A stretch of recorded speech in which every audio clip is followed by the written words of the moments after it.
Okay, it is noon, so I'm going to go ahead and kick things off. Well, welcome everyone. Thanks so much for joining us. We're thrilled to have you at this fourth installment of our Dynamics of Donor Development series. I know you're used to seeing Carly Houchin, my counterpart, here on the screen with you. I'm Kelly Mark, the Director of Healthy Communities with the Sunflower Foundation, and I am going to be your host for this session, along with Vickie Mathews from Cecil and Associates. All right. Today, we're going to be concentrating on discovery conversations and corporate development with our wonderful host, Vickie Mathews. This is the fourth installment of this five-part virtual series, so we're so happy to have you here. We kicked this off on March the 3rd, and our last session is going to be on April the 28th. You can find all of our previous session recordings on our event page. I'm going to drop that link in the chat here in just a moment. And also you can sign up for that last session if you haven't signed up for that yet. All right, as we get settled in here, I'm going to ask you all to please add your name, your organization, and where you're joining us from in the chat. Also, if you'd like, you can share how comfortable you are with today's topic, which I said is discovery conversations in corporate development. We welcome everyone to this conversation, whether you are brand new and have no idea what I just said, or whether you're a seasoned pro. We'd love to hear your thoughts and where you're at in your journey. So feel free to add that in the chat. And we are going to use the chat for questions today. So if you have any questions during the presentation, please pop them in the chat. We will be monitoring that. And we'll be able to get those to Vickie at the appropriate time. Okay, I also wanted to give you a reminder about our Donor Development Accelerator grant applications. Those are currently open in our online grants management system, Flux. I'm going to drop a link to the webinar where we talked in depth about that grant opportunity in the chat here in just a moment, as well as a link to our grants management system, which is where you can log in and find that application. As you can see here on this slide, these grants can be up to $5,000. And they are directly to directly support strategies and best practices for donor development that you have learned about in this series and you want to explore or you want to experiment with. The application window is going to be open until May the 5th, so you've got some time to get that application in.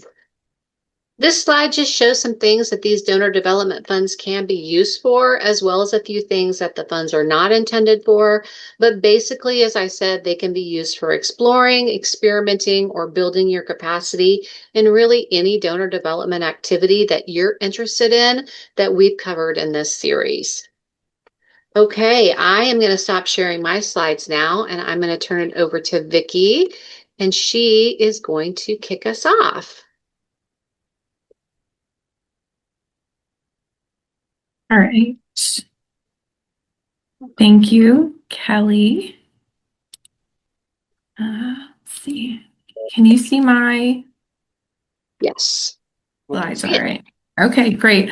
Well, thank you all for joining us again during your lunch. This is starting to become a habit, and I'm so glad that you all have chosen to join today for one of my favorite topics, which is discovery conversations.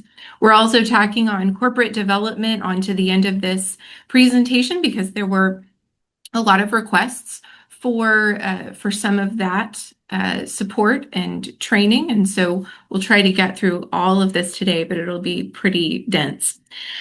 Discovery conversations are such an important part of the work that we do as fundraisers.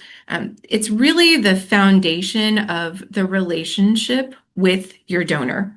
None of us are going to get anywhere that we're going alone. And discovery is where collaboration starts when we are pursuing shared goals together.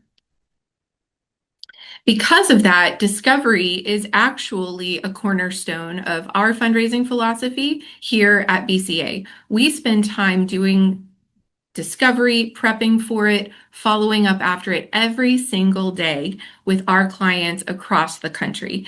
And that's because discovery explores where your donors' motivations align with your mission. When you can find the intersection of mission, vision, and values that are shared between your organization and your donors' personal priorities, that's where transformational giving happens. And that's what we're going to be focused on today is transformational gifts. We're not talking about transactional gifts that are $100 or $500. We're really looking for an opportunity to help you understand how to have conversations that will truly move the needle and increase your relationship with your donor. So today we're going to go through together what is discovery, who you should be targeting for it, how you should be preparing for it, navigating through it. I'm going to give you some examples from real life experience from our team to show you how this has actually played out in real life and gotten us to some really exciting outcomes. So, discovery. You will also you might hear me through the course of this conversation also refer to feasibility. Feasibility and discovery are interchangeable. It is more just a reflection of where you are in your particular process. So if I happen to mention feasibility, don't get worried. I'm talking about the same thing as a discovery conversation. These are intentional conversations to uncover what motivates your donor or a prospective donor. It's an opportunity to introduce your organization if this is the first time that you're meeting with a prospective donor, or it can also be an opportunity to introduce a new project that you're considering taking on or actually starting to launch with your existing donors. Discovery is a really incredible opportunity to build trust and your relationship with your donor because if you're having a conversation like this with them, you're bringing them in and asking them to help you to explore what the future might look like for your organization. We have an organization right now that is going through feasibility study, and I might bring them up several times in this conversation just because it's at the top of my mind. But that's an opportunity for them to say, we think this is the direction that we're going. Can you give us some feedback? Have we thought of everything that we should think about? Is this really the right solution for our community? Conversely, we've got another client right now that's considering changing their overall fundraising strategy to go from a capital campaign to a comprehensive campaign. And they just want to test the waters a little bit with some of their closest donors and supporters to see if that really is a direction they should be spending more time in. So it's an opportunity to bring people in closer and show them how much you trust and value their opinion. Discovery is also an opportunity to help establish priorities and ensure that you're using your time wisely. Everyone who's on this webinar today is here because you're trying to build your capacity and you're trying to make sure that you're using your time wisely. And although none of us want to hear a no, not now, isn't that helpful feedback still to receive so that you know that you shouldn't be pursuing a grant deadline or continuing to follow up with someone who just may not be ready to receive that information? And so it can also be helpful in understanding how you should be spending your time. Now, in our office, we always say, if you've got a meeting, you've got a gift. It's just a matter of when and how much. We see this time and time again that if you put the time into this conversation, and if someone has already said yes to a meeting, they're already interested in what you have to say. It's really just a matter of understanding when they'll be ready to make a decision. Now, there are several different types of conversations that you might want to have through a discovery process. It is not just for donors. Now, it's wonderful to talk to your existing major donors.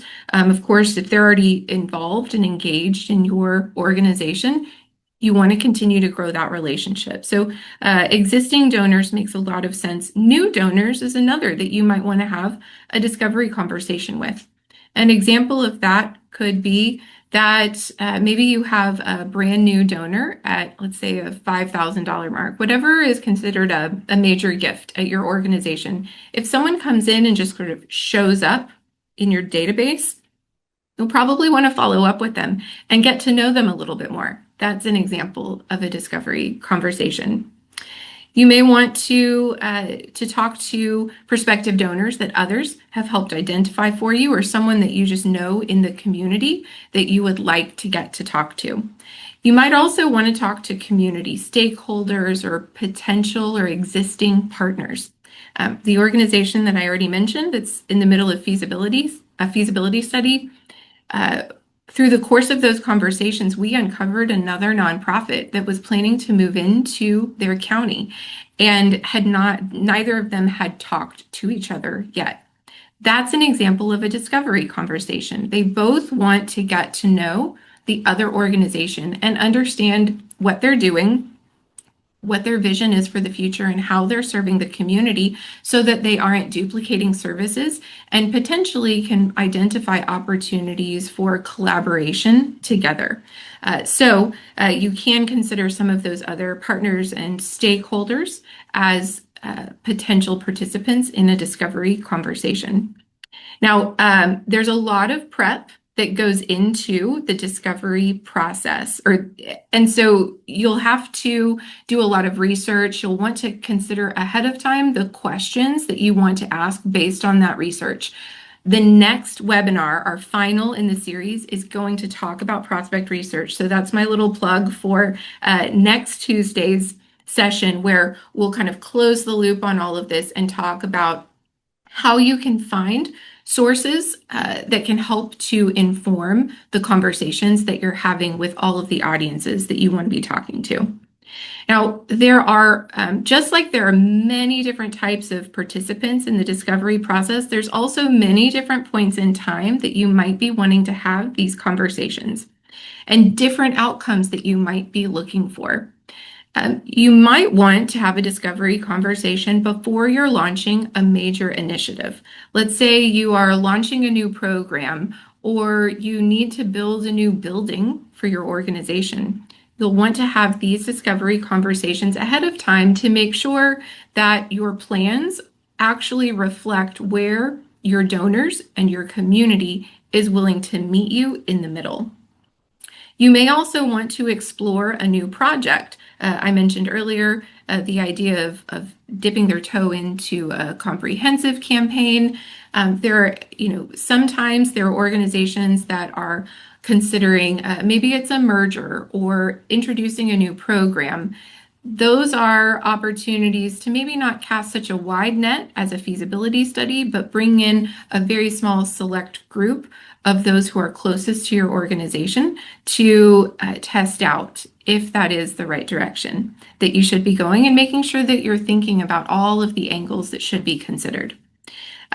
Sometimes as well, you may be influenced either by research or a peer contact.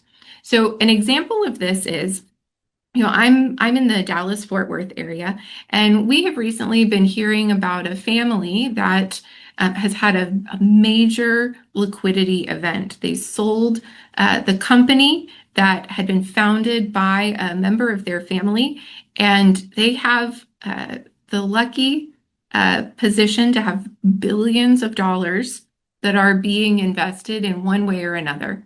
They're setting up a family office, they're getting their private foundation established.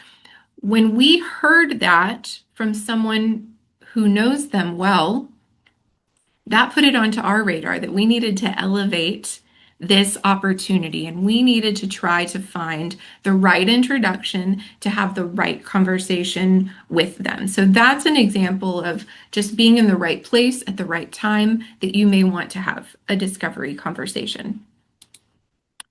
Now, when you are ready to have a conversation, you've had the introduction, you've found the right introduction, and you have the right purpose for the meeting, you need to make the right invitation as well.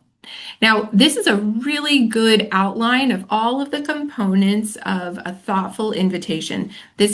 I'll give you an example on the next slide of an actual email that was written, but they can very easily be translated into talking points for an in-person conversation or a phone call invitation. The first thing you want to do is be really clear about the purpose of the meeting when you're requesting it. Nobody wants to feel as if they've been tricked into coming for what should be perhaps a casual coffee, and then they're having a really intense conversation about the future of an organization and what kind of investment they're willing to make in it. So be clear about the purpose of the meeting, because remember earlier, we've already told you if you have a meeting, you have a gift. It's just a matter of when and how much. So make sure that you are being clear and transparent in the purpose of the conversation. You want to also acknowledge relationship history with the donor. Thank them for what they're doing or what they've already done for your organization to remind them that you do have a partnership and this is an opportunity to collaborate together. Highlight the objective of the meeting with a very high-level overview of the impact and measurable outcome for the program or project that you would like to talk to them about. It's very important that you not give away all of the information in this initial invitation. Otherwise, you will take away all of the content that you actually have to share in the meeting itself. So you want to give them, think of it as a teaser. It's the most interesting part of what it is that you want to talk to them about to get their attention and make them want to hear more about it. Now, of course, we all want to have meetings in person. Even better if you work for an organization that can welcome people in for a tour. A tour is the absolute best way to further connect to your mission and the lives that you are impacting through your work. But that isn't always possible. We have found, especially in a post-COVID world, that we can have successful meetings virtually, but would always recommend that you pursue an in-person meeting first, if possible. So on this next slide, I apologize if I'm sure that this looks tiny to many of you, and you will receive this in the slides from this presentation, and you can really dig into this. I'm going to read through this email example. We have permission to share this. This is an actual example of one of the organizations that we are supporting.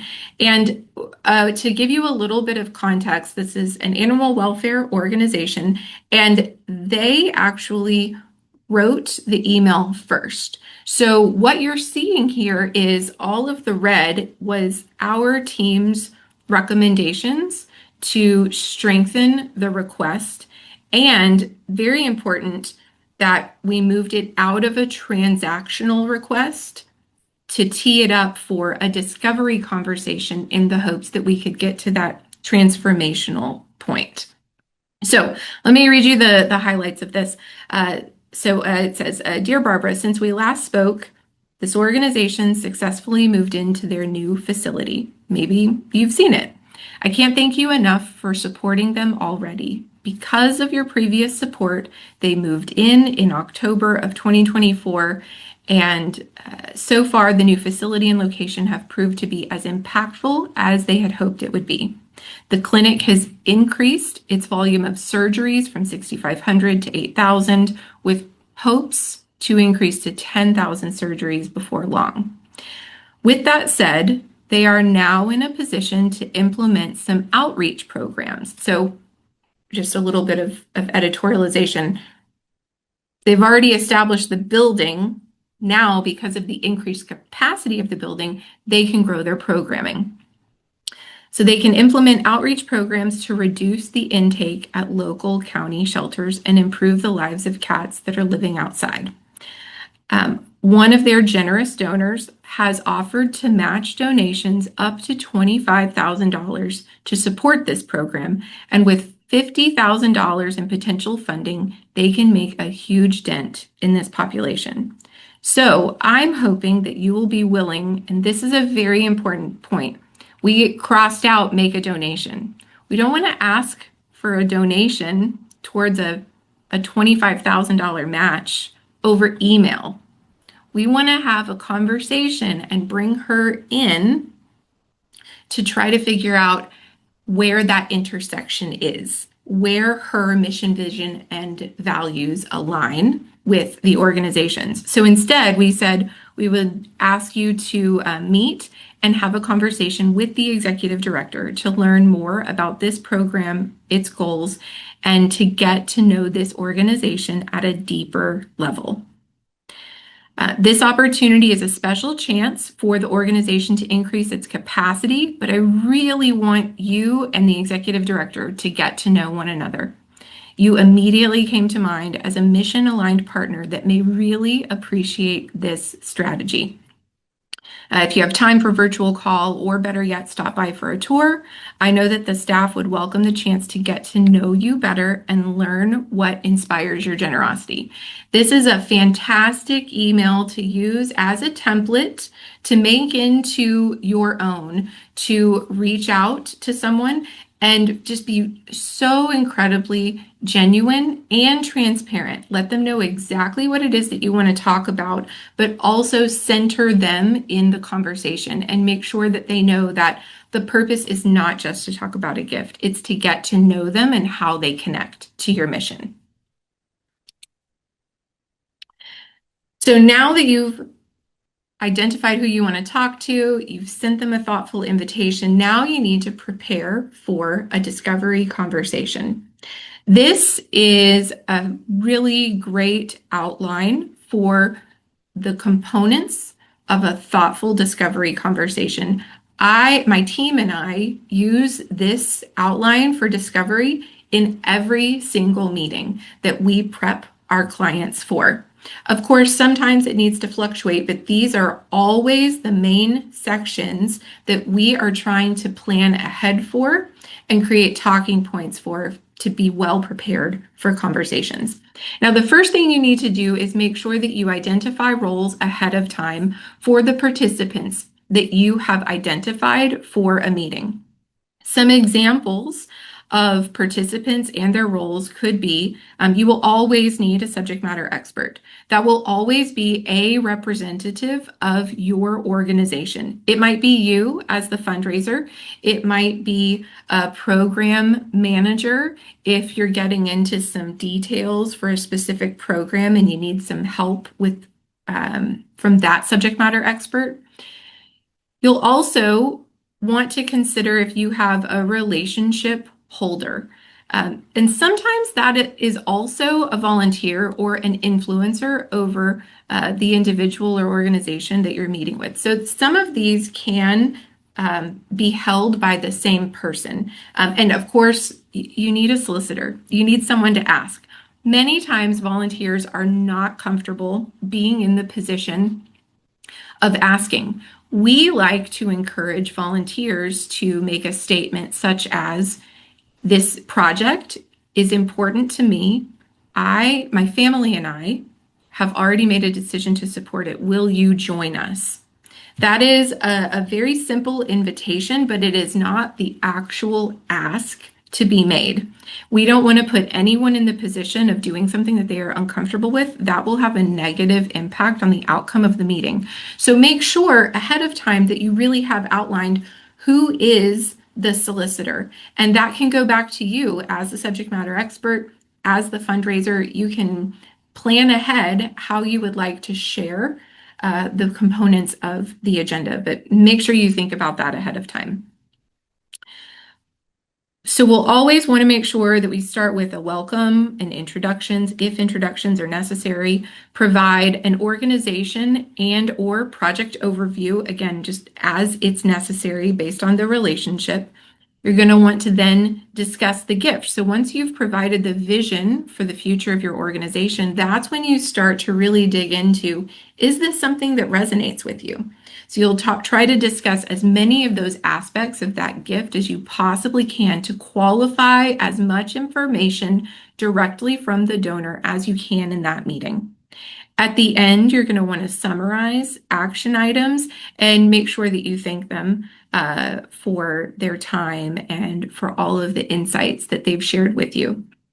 Now, we did not have time, since we've added corporate development into this presentation today, we don't have time to go through the questions, but I find that the sample questions are one of the best things that I can give any of you today. There's no reason you need to start from scratch, but the questions that we often are going back to over and over again are included in a handout that we will make sure that you have from the deliverables from this webinar today. Now, they're going to be a wide variety. I have organized them by each of these sections that I've outlined for the conversation. So I have a few questions that we sometimes rely on in the welcome and introduction section. I have a lot of questions in the discussion of the gift section. Some will be applicable only to corporate donors. Some are better suited for foundations that have a lot of guidelines and restrictions. Some can be used for anyone. So my hope is that you will see the nuance in those questions along the way, but we've included all of those for you in the handouts so that you can pick and choose what feels right to you for your conversation. Now, some tips to navigate the prep for the conversation. Something I always do is I play the conversation out in my mind as I'm preparing talking points for any of my clients that are going into a meeting. I put myself in the role of them as the subject matter expert and the frontline fundraiser. I also try to put myself in the role of the donor and think about the questions that they might be asking so that I can help to make sure that we are as prepared as possible. Some of the most important coaching that we can provide about discovery conversations are the next two bullet points: to be curious and listen carefully. Unfortunately, Brad was not able to be part of the presentation for today because he also loves talking about discovery conversations as well. I think we could rattle off examples for days about why we value this step so much. And if he was talking with me this afternoon, he would say that listening is the most important thing you can do in a discovery conversation. So many of us are in the habit of having to give our elevator pitch and justify the work that we're doing in the community and making all of these examples for why someone should support the work that we do in any number of ways. Sometimes it's hard to just stop talking and listen to what someone else has to say in the conversation. So listening, and when you're listening to what they have to say, be curious about it. Don't be scared or timid about asking follow-up questions. We once had someone go into a meeting with a donor and they came back and shared their notes with us. They met with someone who had both individual gift history with their organization and they had a small private foundation that they also granted to from time to time.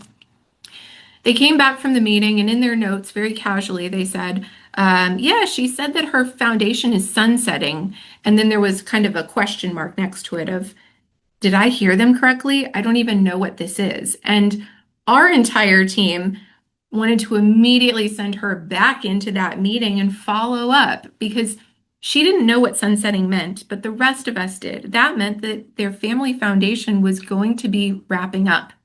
And because they've already made those gifts for charitable purposes when they invested them in the foundation, they must be granted for charitable purposes.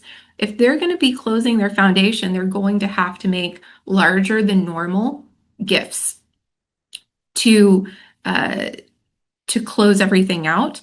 And that was an opportunity that perhaps was missed in that exact instance. So make sure that you're being curious, but listening to everything that you are learning in the conversation. You should make sure to observe verbal and nonverbal cues. For example, if someone is just not interested in answering your questions, I've been doing a lot of feasibility work lately, and it's I have questions prepared ahead of time and I kind of have to work through them methodically.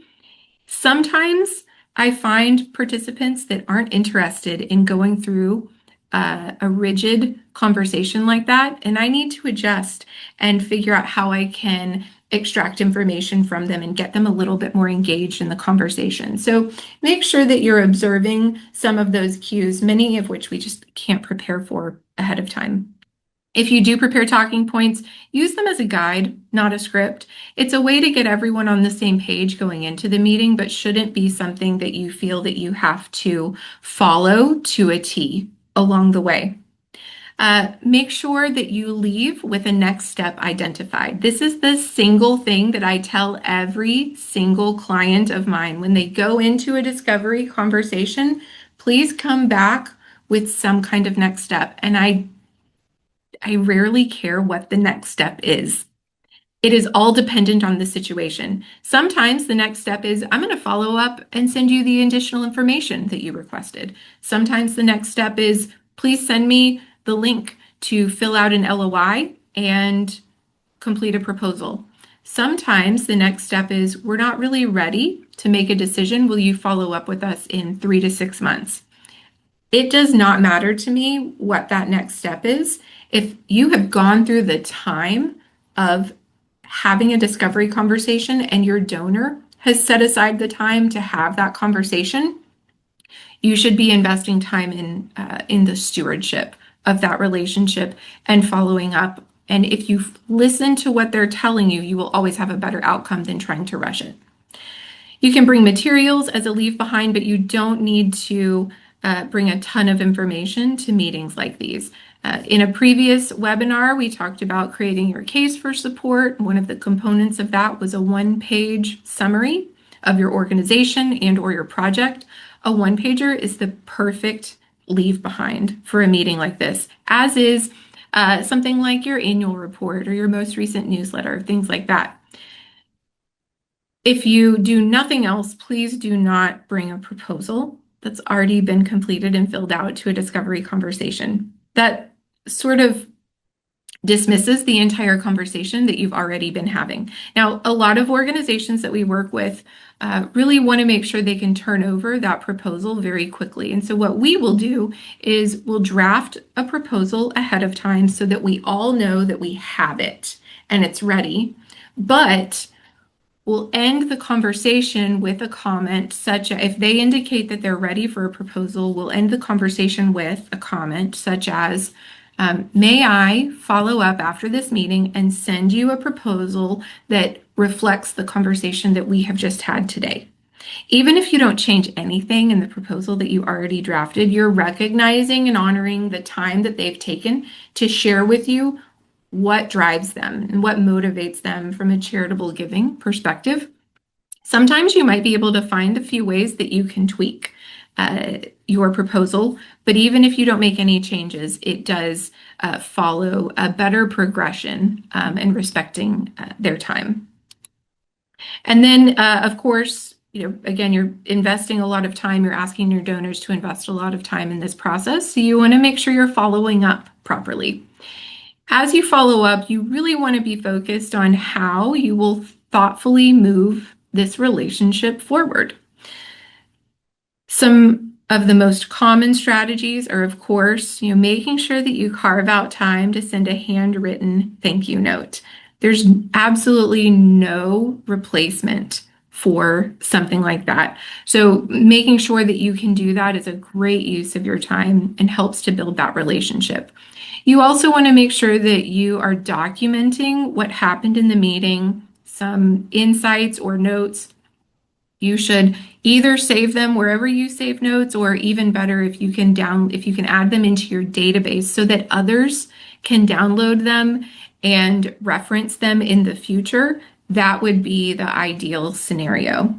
If you don't document what happens in these meetings, you're losing all of that history and the good work that has been put into building a relationship. And then the next person who comes in is just going to have to start from scratch. And the donor might get frustrated that nobody is really paying attention to the relationship that they have with the organization.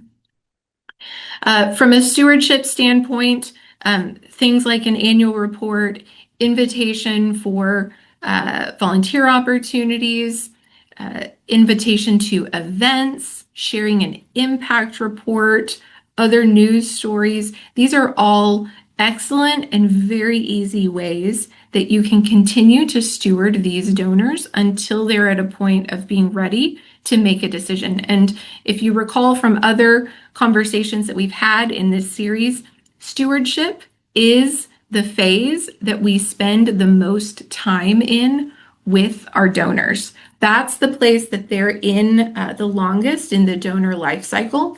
And so there's a lot of opportunities to make sure that you are reaching out to them in thoughtful ways. So remember, if you ask, people will give. If you have a meeting, you have a gift. So I want to take a quick minute and see, Kelly, if there are any. I've got some examples of some conversations we've had, but if there's any questions that might be good to take a minute and talk about. Well, I don't have any questions in the chat. If anybody has questions, please go ahead and pop them in the chat and we can ask Vickie those questions now. I did have a question. So if somebody, like, they don't commit to you when you're having the conversation with them, but they ask you, hey, will you follow up with me in 3 to 6 months? How should that follow-up look? How should you structure that different from your initial discovery conversation? Yeah, I think that's a great question, Kelly, and perhaps a good resource to include the next time we talk about this topic. So, everything that you do when you're reaching out to donors, you want to make sure that they feel that they are being centered in the conversation.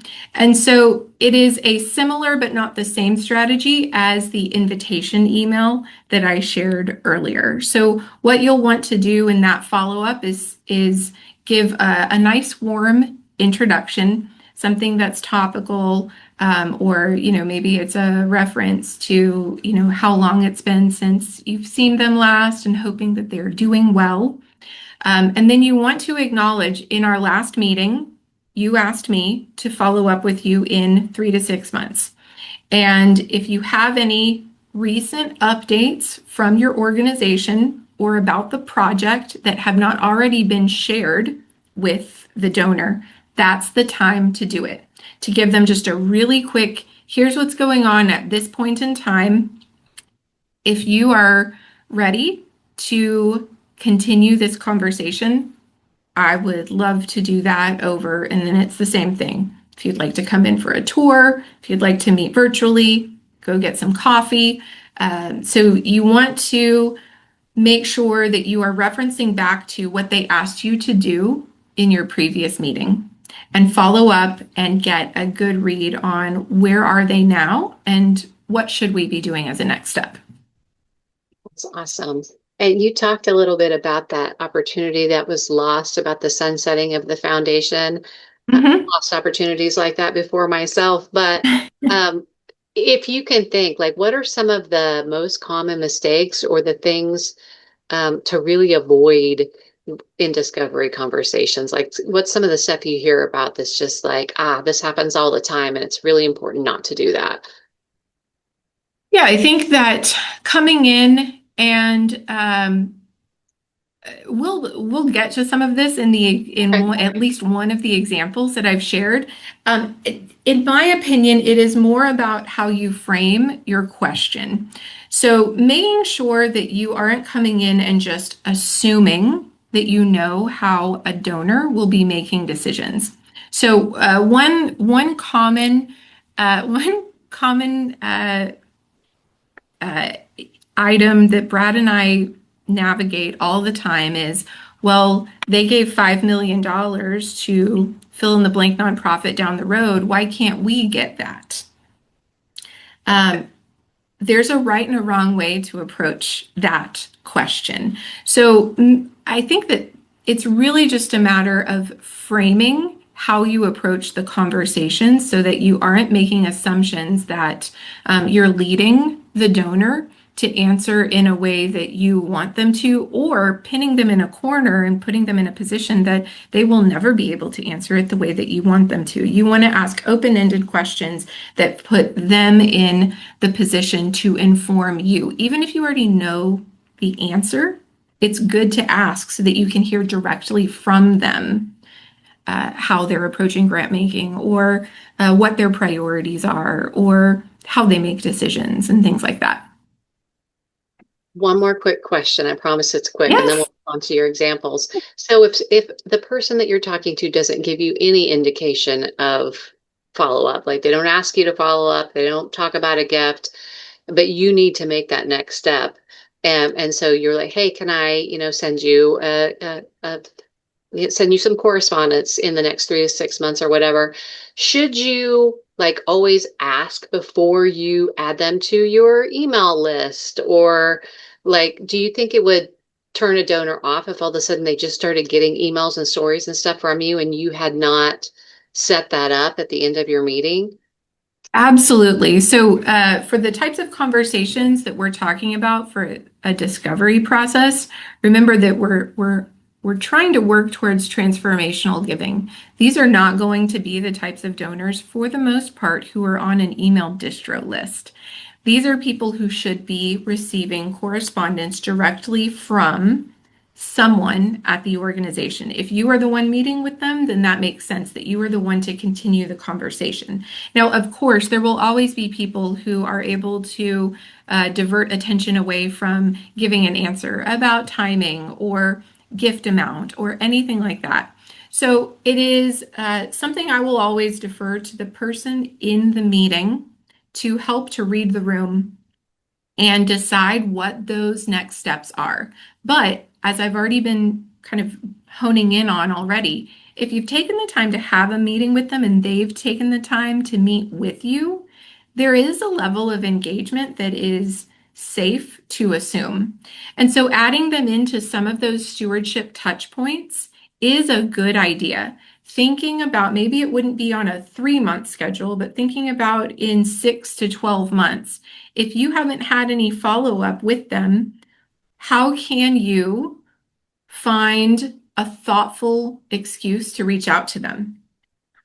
Sometimes that could be a new annual report. It could be a news article about your organization. It can be, any kind of topical updates, either about the organization, how the project is progressing. If they're an existing donor, an impact report on what their gifts have done. Those are all really great opportunities to try to come back to get back in their attention. And it's Great. a soft way of trying to do it without saying, well, you never told me what to do. So, That's awesome. Thank you so much. Well, I don't have any other questions in the chat, so I think we're ready to dig into those examples. okay, great. So I'm going to share with you 4 examples. I will do it a little bit quickly just so that we can get through all of the content and hopefully have time for some questions at the end. So these are all discovery or feasibility conversations that Brad and I have had with organizations. So these are real life. I'm not making anything up. These are real life experiences. Some of the amounts that we're going to talk about are a reflection of the community that we have the pleasure of working in Dallas, Fort Worth. Don't be deterred by some of these amounts. The strategies applied are exactly the same, whether you are asking for a 5-figure gift or a 7-figure gift. So want to call your attention to some of these examples just so that you can see how these play out in real life towards really extraordinary outcomes. So the first example was an individual stretch gift. We met with an individual donor who had a long history of supporting an organization. She was a major donor. She chose to support them with 3-year commitments. So she had given $150,000 over a 3-year period. So that meant $50,000 each year that she lined up and committed to them. She also volunteered. She came out for disaster response. She was very, very engaged with the organization. And we met with her about a very large capital campaign. And Sadly, at that time, she had recently lost her husband. He had retired from a very demanding corporate career, and they were going to travel the world together. And unfortunately, that didn't happen. And so, through the course of the conversation, our client really focused on talking to her about what she was doing with her time, how she was spending it with her family, and started to learn about their intention to recognize the values that her husband found so close to him. And they had just lost him, and so really were looking for any opportunity to remember him and keep him part of their everyday lives. Through the course of the conversation, and because of our research that told us she had tremendous capacity past what she was already doing for the organization, we asked her for $1 million gift.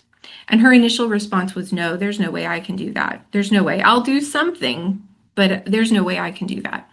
And so we continued the conversation, mentioned to her that a naming opportunity could be available, and based on what we learned in the conversation, that perhaps she and her family would like to consider honoring her husband's memory through a naming opportunity. And so by the end of this conversation, as she was walking out, she just said, "You know what? I'll do it. I have no idea how, but I'm going to do it. I'm going to make $1 million gift." So, this was something that we had prepared for. We had the right people in the room. We had her gift officer in the room. We had the CEO of the organization that had a close relationship with her. And they were able to navigate a very thoughtful conversation and inspire her to make a gift at a level she had never made before. The second example is a foundation that was really trying to manage our expectations. And this goes back to the question you just asked, Carly, about, what should you avoid in some of these conversations? So Brad and I were conducting a feasibility study, and we did our research ahead of time. Our client told us that they saw a $1 million gift to an organization that did some similar work, but not exactly the same in our community. And they said, well, they gave them a $1 million gift. They should give us a $1 million gift. So Brad and I go in and we have our typical feasibility conversation. And because we had done our research, we were able to ask a thoughtful question of, we've noticed that you have a tremendous relationship with this other nonprofit in town, that you made a $1 million gift to them, and we don't see you doing that in many other places. Can you tell us about your relationship and how that gift developed? And they immediately were so excited to tell us, well, this was our mother's pet project. We've all been on the board at one point or another. We have a relationship with that nonprofit unlike any other that we have. And you are not at that level, but you are at this level. So we ended up having to manage expectations a little bit. We went in with our client's expectation that we would ask for a $1 million gift, and we came back at 100 or 150. Brad would correct me if I'm wrong. $100,000 gift. And that's the gift we secured for their capital campaign. And that was in line with what they were doing with other organizations around town that were not this outlier. So that's another great example of a really helpful outcome from a discovery conversation. The third example is a donor explaining a process. Now, even the best researchers cannot always get the full picture of a grant-making strategy. If it's not publicly available information, discovery is the only way that you can fill in some of the holes and truly understand how a professional funder operates. In this example, we were working with an organization that recognized a foundation that had tremendous assets, but they had never had an opportunity to ask them for a gift, but we could see that they made capital gifts, and we were working on a capital campaign for them. So we go to have a meeting, we're having our discovery conversation, and ask them about a capital gift, and they said, well, actually, if we're going to make a capital gift, we need to have 3 years of history with you, and we need to start through operating grants. That's how our trustees understand which organizations they trust and are set up for a larger commitment. or investment. And so we did that. We started with general operating grants. I think it was maybe around $30,000 a year for 3 years. Once we had gotten through that time period, they said, yep, you've done everything we asked you to do. We're impressed by your organization, and we're ready to consider a capital gift. And they, in effect, made a seven-figure gift that completed their campaign. So again, I mentioned earlier, you've got to listen in these meetings. When you listen, they're going to tell you, a donor will tell you everything you need to know about how to be successful with them. It's up to you to hear it and then execute it the way that they ask you to. Final example is a major corporate gift. I left this as last so that we had a nice segue into our corporate development section. This was just a tremendous, tremendous gift. Brad was there for this conversation, and he always loves telling this story. So this was here in Dallas. We were going into a discovery conversation with a corporation that was just growing so fast in our community. They were really trying to get their name out there. And they were a data company that just was scaling incredibly quickly and had a great balance sheet, had a lot of money that they could give away. And so we go into the meeting, we have our research, and because of their rapid growth, they didn't have a history of seven-figure gifts that we could benchmark off of. But the gift history that they did have gave us all confidence to go into the meeting trying to qualify $1 million gift, which we did not see that they had made anywhere else. So they go through the conversation and it's pretty typical, but then Brad asked one of his favorite questions, which is in the handout that I've prepared for you all for today, is when you're talking to corporations, a pretty standard question is, are you motivated by HR or PR?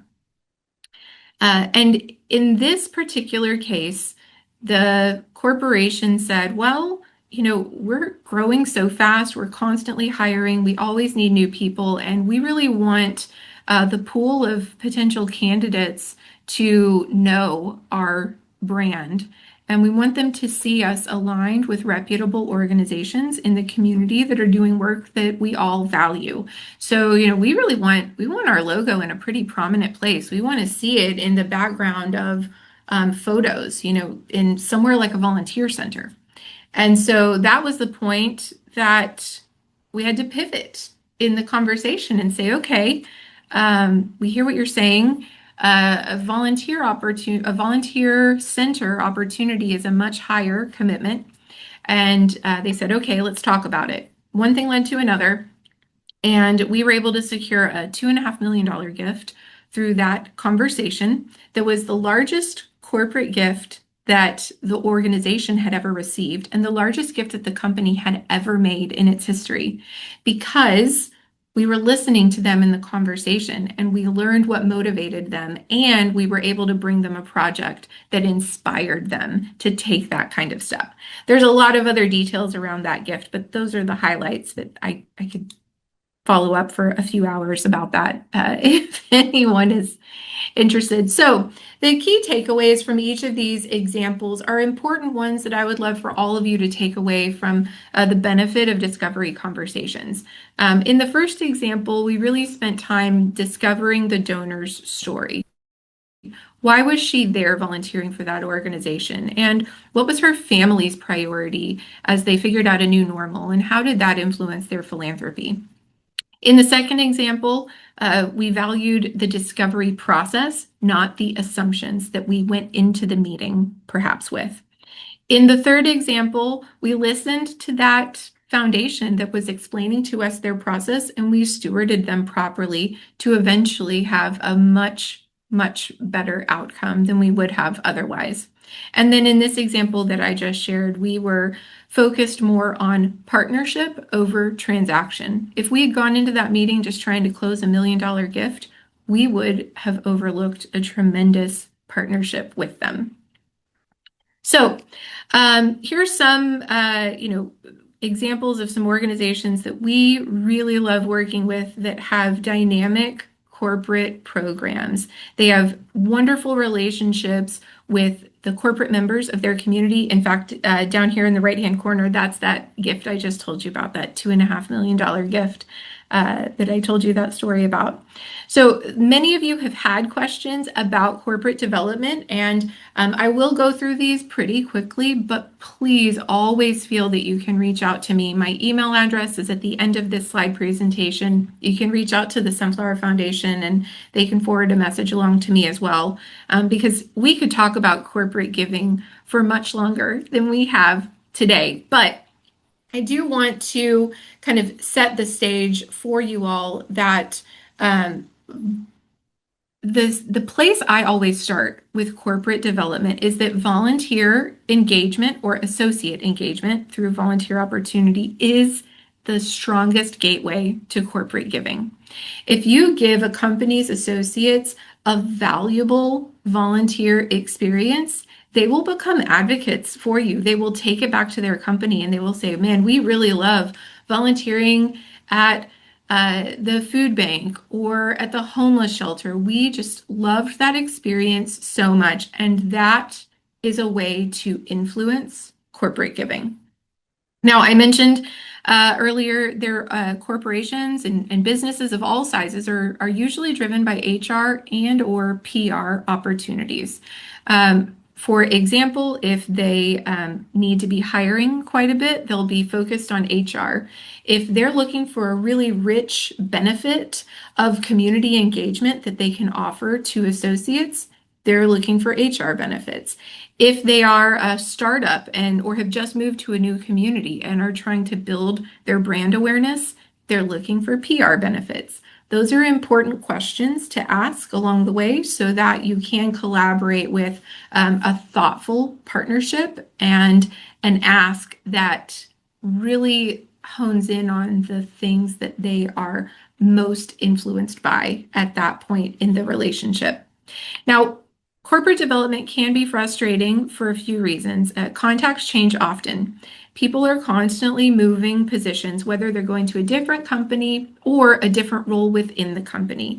And so this is a reason that keeping up the stewardship with a corporate contact is so important so that you have a sense of when do those changes happen. And in the best case scenario, you get an introduction from the person leaving the position to the person coming into the position. That is much easier said than done. But if you have regular contact with companies, you will be able to adjust to those fluctuations much more easily. Some companies, especially the larger ones, their giving priorities can sometimes change from the top down. So when leadership at the top changes, their giving priorities might change. You should be able to uncover how those priorities are identified through the discovery conversation so that you are prepared to know to what look out for when you see that there's transitions happening. Now, companies also very often have multiple sources for donations. On the corporate side is usually where their marketing dollars are. That's where they're spending money for event sponsorships and having their name in a program and things like that.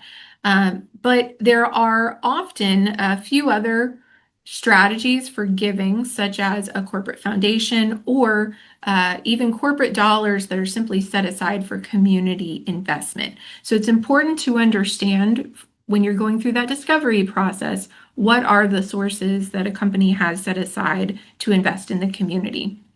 Now, there are multiple decision makers in almost every scenario. There's influencers in almost every scenario at a company where a decision for a gift is a very complex situation. And so there's often a long cultivation period for these gifts. Don't be deterred by that. Just stick with it and follow those touch points and opportunities to remind them that they're still in a conversation with you that we were talking about earlier. And it's not out of the question that these are just long conversations that you just need to be diligent about. Now, these are some pretty common corporate giving strategies, but I did want to mention some of these just to make sure that we've not overlooked calling your attention to some of these if they stand out for your organization. By and large, the majority of corporate giving strategies are centered around programmatic grants that will be restricted for one reason or another. Oftentimes, corporations are looking for investment in a very specific program with very specific outcomes that align with their corporate strategies and priorities. And so that's where, programmatic grants just fit into that category much easier than others. Now, they also oftentimes will enjoy event sponsorships. Certain companies are able to consider in-kind contributions, which is always an interesting conversation to have. There are employee matching gifts that are available, as well as volunteer programs. And some companies even compensate for, let's say, they'll monetize for every dollar that that an associate volunteers at a nonprofit, they'll make a contribution as well. So it's important to understand what they offer in that area. Now, corporate challenge grants are few and far between, but that is a strategy that might be good to have in your back pocket if the situation presents itself. And then cause marketing. I wanted to show you this example in case you're not familiar with the idea of cause marketing, because we have such a broad scale of organizations that are on this call today. And so I wanted to make sure that I'm not just talking about the seven-figure gifts that we have seen come through, but that there are examples that any organization on this call today can implement in their own community. So if you've been part of all of these webinars from the very beginning, you would have known that I have a huge place in my heart for the Flight 93 National Memorial, and so have enjoyed an opportunity to kind of brag on them today. This is a cause marketing campaign that they entered into with Forbes Trail Brewing. And so the point of a cause marketing campaign is that a business and a nonprofit collaborate together on either an activity or an event that they both benefit from. In this case, they came together during National Park Week, and Flight 93 was probably introduced to some people who were coming from the brewery side that wouldn't normally interact with them. And the same for the brewery. There's probably some park people that came in that wouldn't normally find their way at that particular brewery, but now they're both able to get introduced to new audiences. And then it gives them an opportunity to bring in some other sponsors as well for the event. So cause marketing is a place where you can be really creative with the way that you engage with your community and establish new partnerships. Now, finally, there were some questions in our previous webinar, specifically from our Community Foundation friends who wanted to better understand how to engage the corporate community in establishing donor-advised funds. So, I made sure that I fine-tuned these notes today by reaching out to our local community foundation here in Dallas. They have a Center for Business Impact. I talked to the director of that program, and so some of his notes, he's doing the exact same thing that you all are. And so some of his notes are included in this slide for today. The very first thing that he said about engaging a corporate community in opening up a donor advised fund is being prepared to educate the contact on the company side on giving strategies. He said, often we're finding that executives are at the level of the demographic of holding a donor advised fund and knowing what it is, but the people that we start talking to may not be familiar with that strategy. So being prepared to educate in that is the very first step. Now, there are several benefits to establishing a DAF for a company. It can be in place of a corporate foundation, so basically takes away all of the work of having to do the financial records and create the 990s and just run a corporate foundation. The community foundation can take care of all of that for you through a donor advised fund. It also provides an immediate tax benefit. If you remember our last conversation, the minute that gift is invested in a DAF, that's when the tax credit happens, but you can make your gift to the nonprofit that you choose to support at any point in time.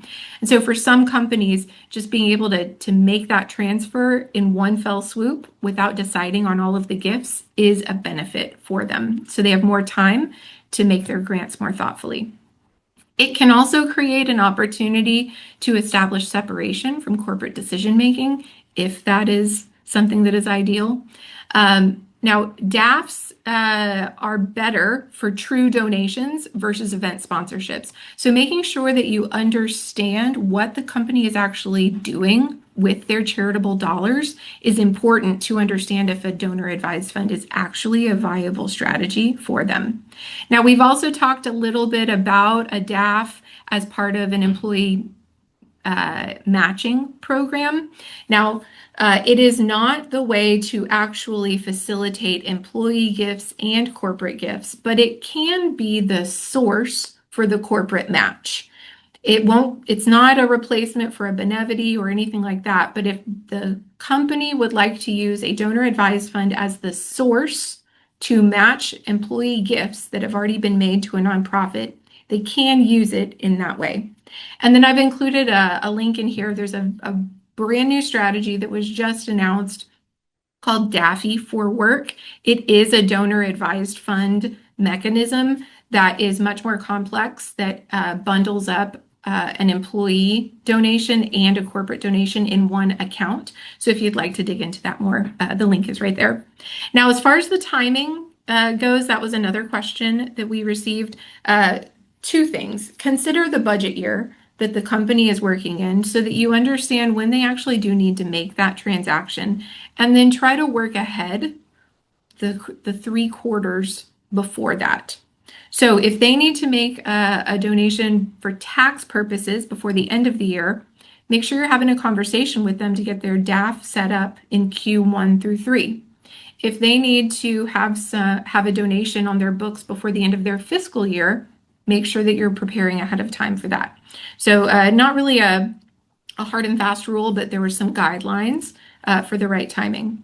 And then here in Dallas, they also use some engagement strategies that I thought would be helpful for those of you from community foundations to consider.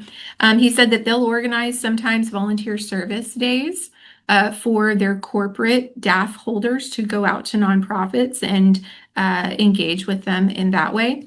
They also hold education days and lunch and learn. So if you needed to, I think some of the topics were, tax law and things like that. As tax law was changing at the end of 25 around charitable gifts, they would do an education day to help their corporations understand how that could impact them.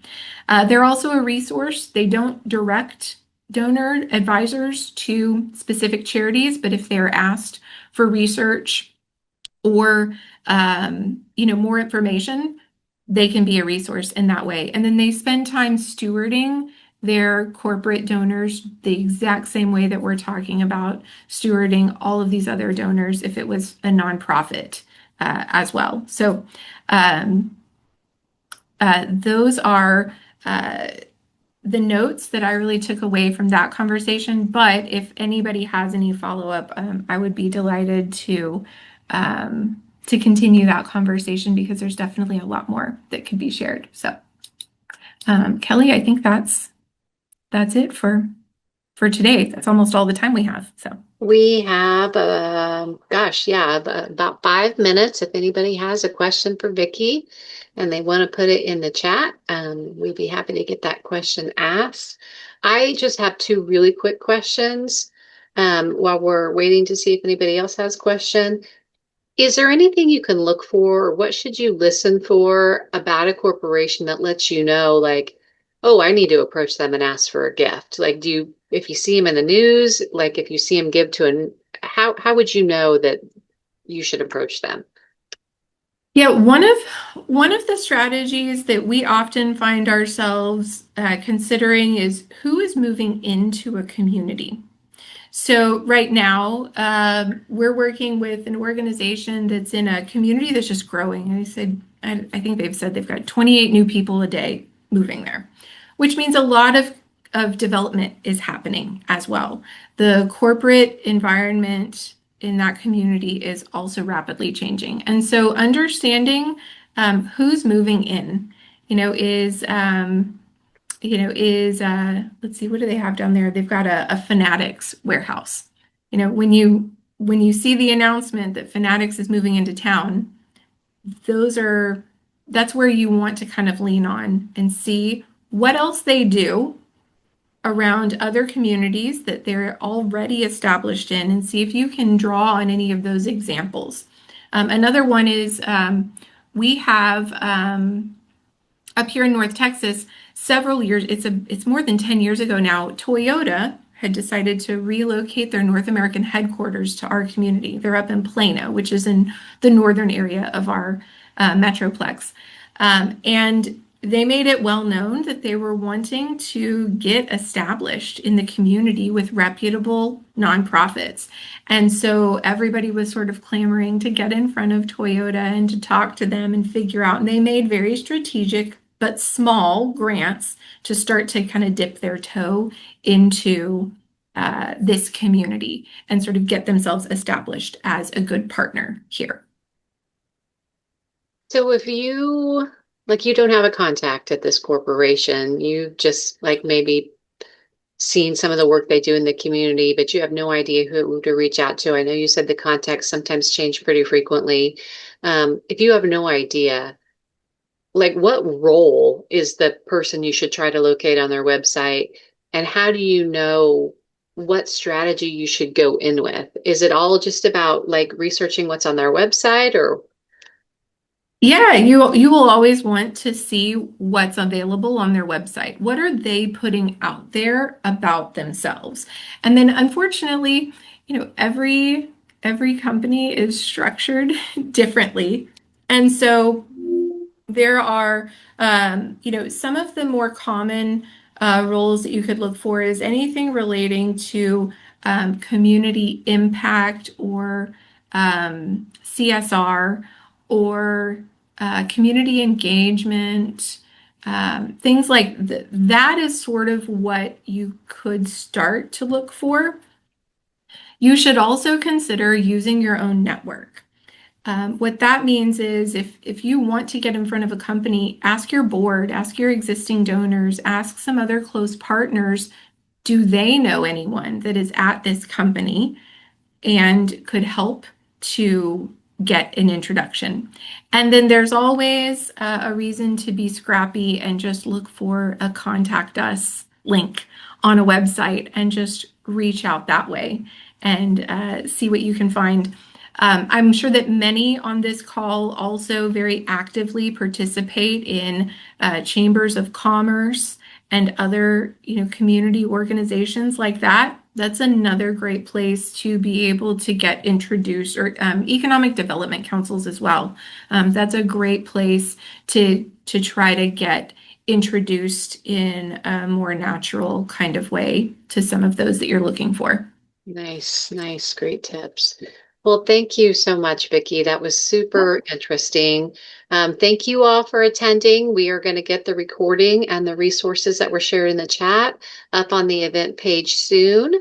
And if you haven't signed up for the April 28th session, make sure you go out and do that. We'll see you then. And just another reminder that those accelerator grant applications are open right now. If you have any questions about those applications, how you find it, how you get logged into Flux, feel free to reach out to me or Carly, and we'll see you next time. Thanks, everyone.